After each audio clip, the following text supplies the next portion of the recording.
पढ़ने वाले हैं और इस एक्सरसाइज को समझने से पहले हमें संख्याओं का ज्ञान होना जरूरी है। और इनमें मुख्य प्रकार ये होते हैं संख्याओं के: प्राक संख्या, पूर्ण संख्या, पूर्णांक संख्या, परिमेय संख्या और अपरिमेय संख्या। अपरिमेय संख्या भी होता है और इन दोनों को मिलाकर, परिमेय संख्या और अपरिमेय संख्या को मिलाकर वास्तविक संख्याएं कहा जाता है। वास्तविक संख्याएं कहा जाता है, संख्याएं कहा जाता है। ये वास्तविक संख्याएं हैं। अब इन वास्तविक संख्याओं के बारे में ही हम एक्सरसाइज 1 में पढ़ने वाले हैं और ये 10th क्लास का पहला टॉपिक है जो वास्तविक संख्या वाली एक्सरसाइज है।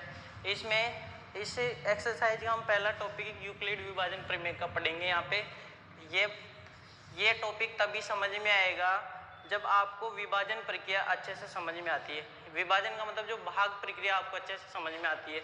जैसे मान लो 35 में 4 का भाग देना है, तो अपन ने बचपन में सीखा है कि 4 इस संख्या का इस संख्या में भाग देना है, तो अपन ने भाग बचपन में छोटी क्लासों में ऐसे भाग देना सीखा है। इस प्रकार के से भाग का चिन्ह बनाते थे। जिस संख्या में भाग दिया जाता है उसको बीच में रखा जाता था और जिस संख्या का भाग दिया जाता था उसको यहाँ रखा जाता था। और भाग अपन सभी जानते हैं। अब 9th क्लास पढ़ के आए हो आप, इसका मतलब आप सभी भाग करना जानते हो। अब अपन अब जब भाग देंगे तो 4 का भाग इसमें देंगे तो 8 बार चले जाएगा। वो 8 बार चले जाएगा तो यहाँ 32 लिख देंगे। 32 लिखेंगे, घटाएंगे, यहाँ 3 शेष बच जाएगा। वैसे अपन इस भाग को आगे भी कर सकते हैं, यहाँ 10 मतलब लगा के पूरा कंप्लीट कर सकते हैं। लेकिन मैं यहाँ छोटी क्लासों की बात कर रहा था जब आपको दशमलव वाले भाग नहीं आते थे। तो आप क्या करते थे कि भाग देने के बाद जितनी बार पूरा भाग जाता था उतनी बार दे देते थे। जो लास्ट में संख्या बचती थी उसको आप जो संख्या जो शेष के रूप में बचती थी उसको शेषफल कहा करते थे। जितनी बार भाग जाता है उसको भागफल कहा जाता है। जिसका भाग दिया जाता है उसको भाजक कहा जाता है। ये भाजक है, ये भागफल है और ये आपका शेषफल है। और जिसमें भाग दिया जाता है उस संख्या को भाज्य कहा जाता था। ये आप भाग के बारे में इतना आप पहले से ही जानते हो। और इस प्रकार हमने ये जो भाग की प्रक्रिया है इसको समझा छोटी क्लासों में। इसी भाग की सत्यता की जांच करने के लिए कि भाग सही हुआ है या गलत हुआ है, इसकी हम जांच भी करना जानते थे। पहले अपन जांच करते थे कि जो भाज्य होता है वो भाज्य हमेशा भाजक इंटू भागफल प्लस शेषफल के योग के बराबर होता है। और इसी चीज को यूक्लिड नामक गणितज्ञ ने यूक्लिड विभाजन प्रमेय का नाम दे दिया।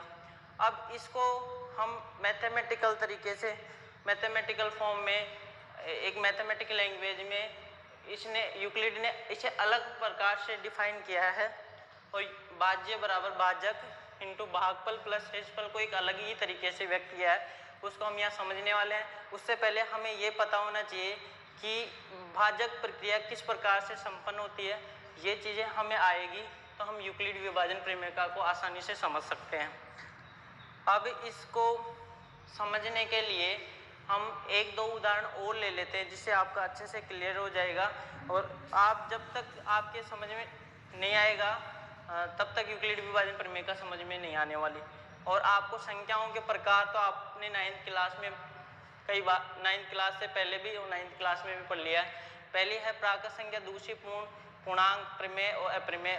प्रमेय और अप्रमेय को वास्तविक संख्याएं कहते हैं और वास्तविक संख्याओं के बारे में अपन यहाँ अध्ययन कर रहे हैं। और वास्तविक संख्याओं पर यूक्लिड विभाजन प्रमेय का लागू होती है और वो एक विभाजन प्रक्रिया ही होती है एक प्रकार से, पर उसको यूक्लिड ने अलग तरीके से डिफाइन किया है, उसको हम यहाँ समझेंगे। लेकिन उससे पहले हमने ये भाजक प्रक्रिया अच्छे से समझनी है अपन को।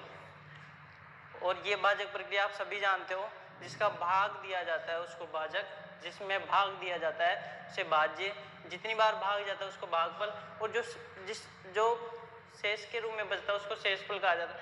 पर यहाँ एक विशेष कंडीशन हमें देखने को मिलती है, जो शेषफल मिलता है यहाँ पे, ये जो शेषफल मिलता है वो हमेशा भाजक से छोटा होता है, यानी शेषफल हमेशा, जो शेषफल बच के आएगा आपके पास वो हमेशा जो भाजक होगा आपका उससे छोटा ही मिलेगा, छोटा मिलेगा, उसके बराबर भी नहीं मिलेगा ना उससे बड़ा मिलेगा।